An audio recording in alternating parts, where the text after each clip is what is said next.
Mark and Emily Callahan were the picture of a perfect couple, fit, adventurous, and inseparable on their weekend hikes. But when Mark plunged to his death on a remote mountain trail, it was Emily's tearful 911 call that first told the story of a tragic accident.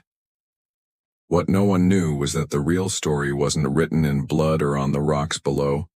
It was stored quietly on her wrist, ticking away the truth one heartbeat at a time. It was the kind of day hikers dream about, clear blue skies stretching endlessly above, a cool breeze whispering through the Appalachian trees, and the first hints of autumn just beginning to touch the edges of the leaves. The sun had barely risen when Mark and Emily Callahan locked the door to their rented cabin and headed out. Nestled in a quiet corner of North Carolina, the cabin had been their weekend retreat for 2 years. This particular trail, just a few miles away, was one they hadn't hiked before. It promised stunning views and a challenging climb, just the way they liked it.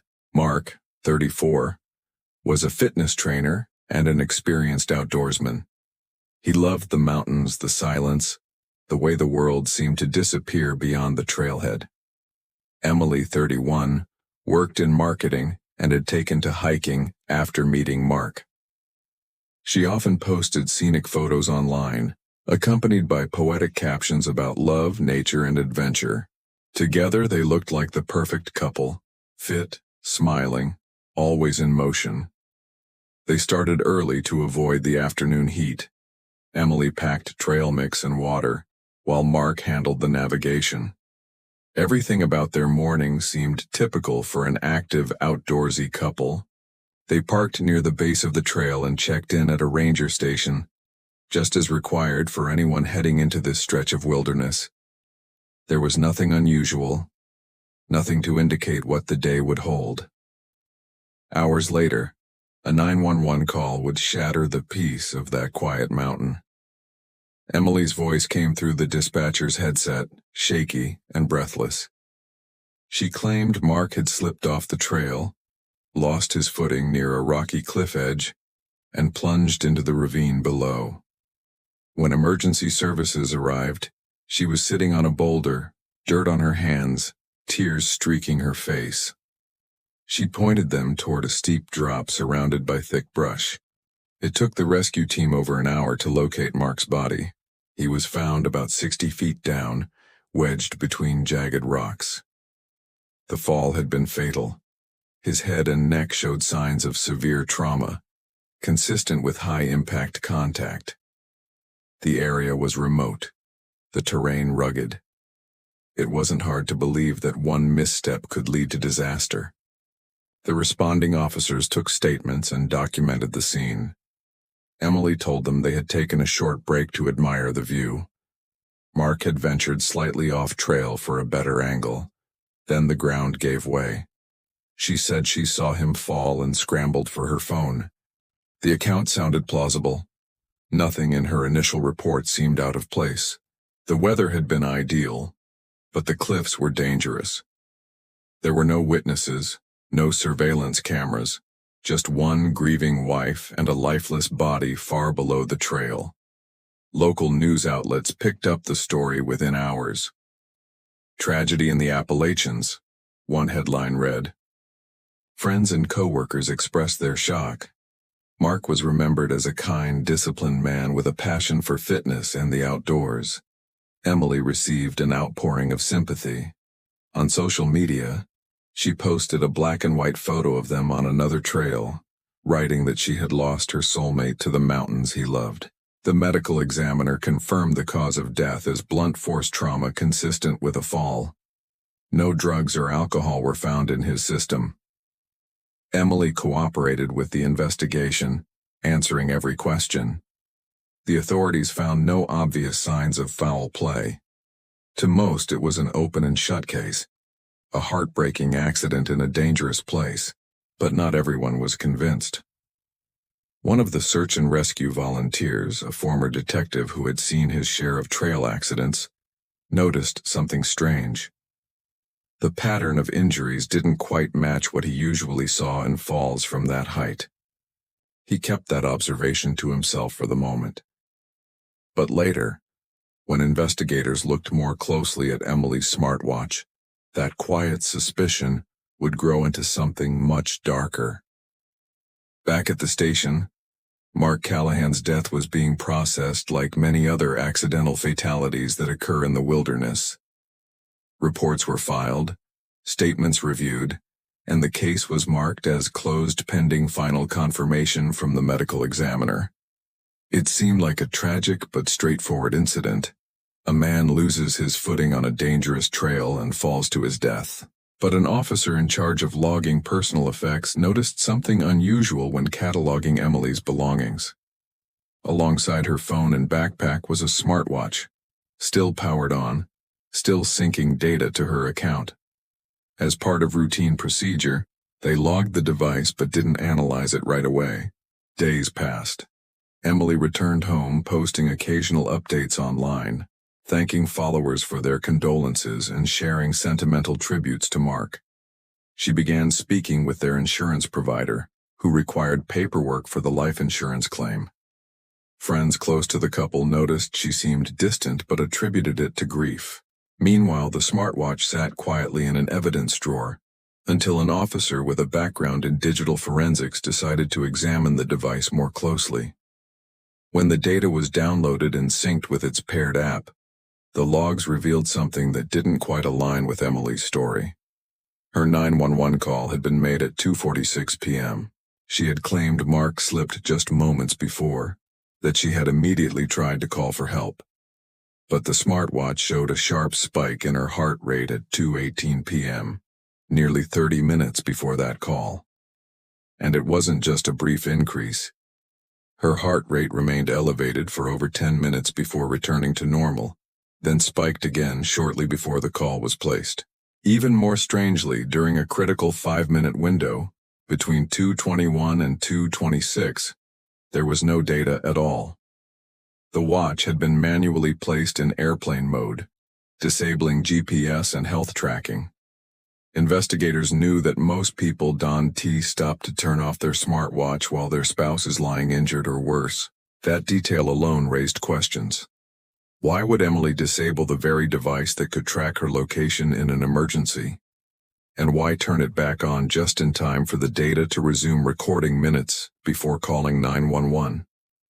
They dug deeper into the GPS data.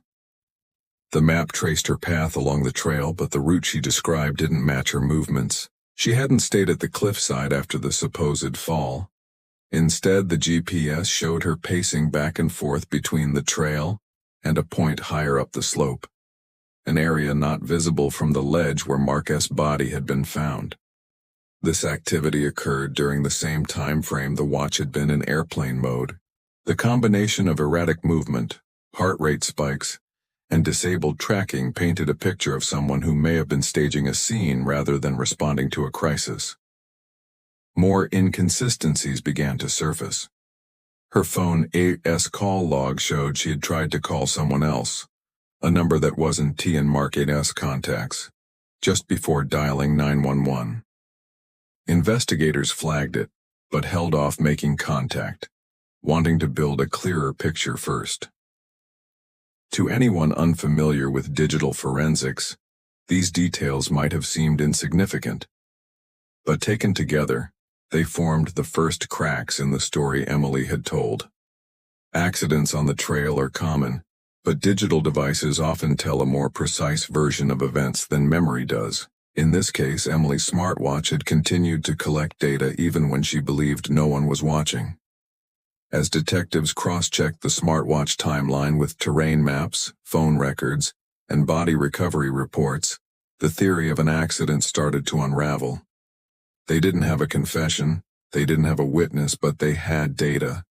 And it didn't lie. The investigation, once closed, was quietly reopened. And with this new lead, the focus shifted. Emily was no longer seen only as a grieving widow. Now, she was a person of interest in what might no longer be an accident at all.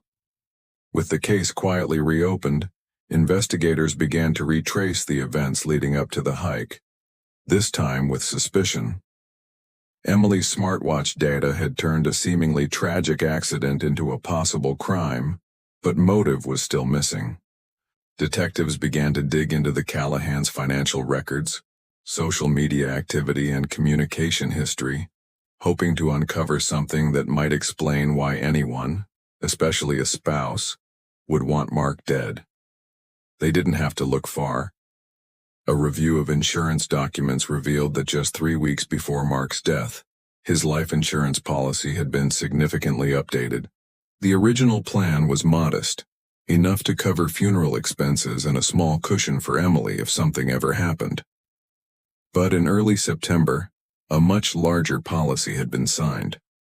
The new plan increased the payout to over $750,000 and named Emily as the sole beneficiary. She had initiated the change herself, using a power of attorney Mark had signed during a previous hospital stay when he underwent a routine surgery. It was technically legal, but the timing raised red flags. The insurance company had flagged the change as routine, unaware of what was to come. But to detectives it now looked like a calculated move. Further bank records showed that just 6 days after Mark's death, a substantial deposit was made into an account jointly owned by Emily and a man named Alex Darnell, a name that hadn't come up in any of her initial interviews. Investigators turned their attention to Alex. A background check revealed that he was Emily's ex-fiancé, a man she had been engaged to before meeting Mark. Their breakup had been sudden, and according to old social media posts, emotionally charged. Alex had moved out of state shortly afterward, but in the months before Mark's death he had quietly returned to North Carolina. Private messages pulled from Emily A.'s recovered tablet, linked to her smartwatch account, showed a rekindled relationship between the two, filled with romantic messages, late-night chats, and promises of starting over. In one exchange dated just 2 weeks before the hike, Emily had written, "Soon everything will be behind us, we'll be free." Another message referenced the insurance policy, though not by name. She mentioned the plan and how she couldn't back out now. The language was vague, careful, but paired with the timeline and financial changes, it painted a picture of premeditation. Alex, when questioned, denied any knowledge of a plot.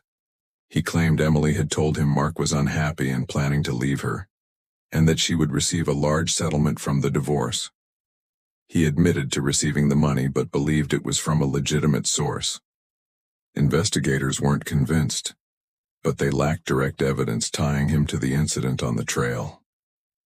The digital trail told a different story. Emily's internet search history included topics like how to survive a fall, hiking accident insurance claims, and what investigators look for in trail deaths. One search, dated a week before the hike, simply read, "How long to wait to call 911 after an accident?" These searches weren't enough for a conviction, but they reinforced the theory that Mark's death was anything but accidental. Emily's life after the tragedy was also telling. While publicly mourning, she was privately planning trips, speaking with real estate agents about moving out of state, and researching new identities. One browser tab, still open on her laptop when seized, displayed a form for legally changing her name. Everything suggested she had been preparing for life after Mark, financially, emotionally, and logistically. The insurance policy, the hidden relationship, the suspicious data from her smartwatch, and the evidence of a staged scene were converging into one undeniable truth. This was not the story of a tragic fall. It was starting to look like a carefully planned escape, built on the assumption that no one would question a grieving widow. But the trail had preserved more than she thought, and the digital breadcrumbs were just beginning to lead investigators toward the truth. The inconsistencies in Emily's story had given investigators reason to look at the scene of the incident with new eyes. What once seemed like a remote, inaccessible accident site was now treated as a potential crime scene. A second team, this time including forensic specialists, returned to the Appalachian Trail where Mark had supposedly fallen. They brought equipment designed for crime scene reconstruction, including drone surveillance, soil sampling kits, and advanced imaging tools. The goal was simple: find anything that might support or refute the growing theory that Mark S. death had been deliberate. When they arrived, the team started by tracing the GPS path logged by Emily's smartwatch. The data led them beyond the main trail to a rocky outcrop above the ravine where Mark was found. Just above the ledge, about 25 yards from the spot Emily described in her 911 call, they discovered a patch of disturbed ground. Leaves were scattered unnaturally, as if something or someone had moved them recently. More concerning was what lay beneath the soil. A faint bloodstain, nearly invisible to the naked eye, was revealed through luminol testing. Samples were collected, and lab analysis later confirmed it matched Mark's DNA. Close to this site, they found a torn strap from what looked like a backpack. It was partially buried under loose gravel and sticks. Comparing it with the remnants of Mark's hiking gear, confirmed it had come from his pack, which was found intact near his body, but missing one shoulder strap. Investigators now believed there had been a struggle, possibly one that began before Mark reached the cliff edge.